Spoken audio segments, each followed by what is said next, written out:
नमस्कार। आज आपण जाणून घेणार आहोत श्री सुवर्ण गणेश मंदिर मालवण बाबत। तालुका मालवण, जिल्हा सिंधुदुर्ग। विघ्नहर्ता गणराय हा अवघ्या महाराष्ट्राचे आराध्य दैवत। कोकणात तर गणेशावरील प्रेम आणि भक्ती येथील सागरा एवढीच। होळीप्रमाणेच गणेशोत्सवात अवघं कोकण गणेशमय होऊन जाते। आपल्या लाडक्या बाप्पाच्या उत्सवासाठी कोकणी माणूस कोठूनही काहीही व कसेही करून त्याच्या मूळ गावी कोकणात येण्याचा प्रयत्न करतोच। गणेशावरील अशा भक्तिमय प्रेमातूनच मालवणातील एका गणेश भक्ताने येथे चक्क सुवर्ण गणेशाचं मंदिर उभारलं आहे। या गणेश भक्ताचं नाव आहे ज्योतिर्भास्कर जयंतराव साळगावकर। जयंतराव साळगावकर यांना कालनिर्णयकार म्हणूनही अवघा महाराष्ट्र ओळखतो। इसवी सन 1972 मध्ये सुरू केलेली ही दिनदर्शिका आज कोट्यावधी घरांच्या भिंतीवर झळकताना दिसते। ज्योतिर्भास्कर साळगावकर हे मूळचे मालवणचे। ज्योतिषी, शब्दकोडेकार, संपादक, लेखक तसेच पंचांगकर्ते असलेले साळगावकर हे मोठे गणेश भक्तही होते। 2004 साली मालवणच्या प्राचीन मेढा या भागात गणेशाचे अत्यंत देखणे व स्थापत्यशास्त्र बरहुकूम असलेलं मंदिर उभारले। या गणेशाने आपल्या भक्तास जयवंत करावे या भावनेने त्यांनी या गणेशाचं नाव जय गणेश असं ठेवलं होतं। मात्र सुवर्ण गणेश या नावानेच येथील गणपती ओळखला जातो। कोकणातील सुवर्ण गणेश या नावाने ओळखलं जाणारं हे दुसरं मंदिर आहे। रायगड जिल्ह्यातील श्रीवर्धन तालुक्यातील दिवेआगर येथील गणपतीचं मंदिरही याच नावाने सुपरिचित आहे। या मंदिरात गणेशाचा सोन्याचा मुखवटा आहे। मालवणमधील या मंदिरात मात्र गणेशाची सोन्याची मूर्ती आहे। सभामंडप, त्यातूनच प्रदक्षिणा मार्ग असलेलं गर्भगृह, त्यावर 2 शिखरे असा या टुमदार मंदिराचं स्वरूप आहे।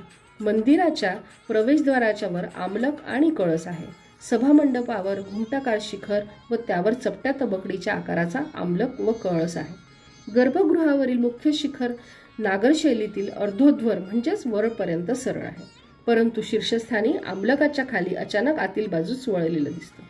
या मंदिराच्या रंगकामात मुख्यतः पांढऱ्या रंगाचा व ठिकठिकाणी कलात्मक पद्धतीने सोनेरी रंगाचा नयनसुखद वापर केलेला आढळतो। मंदिराच्या प्रांगणात डावीकडे एक मोठा मंडप बांधण्यात आलेला आहे। या ठिकाणी होम हवनादी धार्मिक कार्यक्रम केले जातात। त्याकरता येथे होमकुंडही बांधण्यात आलेले आहे। मंदिराच्या प्रवेशद्वारी सोंडीने कमलपुष्प पकडलेले 2 हत्ती आहेत। तेथून 5 पायऱ्या उंचावर मंदिराचा सभामंडप आहे। सभामंडप खुल्या स्वरूपाचा आहे। गोलाकार खांब, त्यावर सुंदर कोरीव काम केले तरंगहस्त, त्यावर अष्टकोनी घुमट, घुमटाच्या आतून खालच्या बाजूस गणेशाच्या 8 रूपातील 8 मूर्ती आणि मध्यभागी सुंदर झुंबर असे या सभामंडपाचे स्वरूप आहे। येथे त्रिमुखी गणपती पाहावयास मिळतो।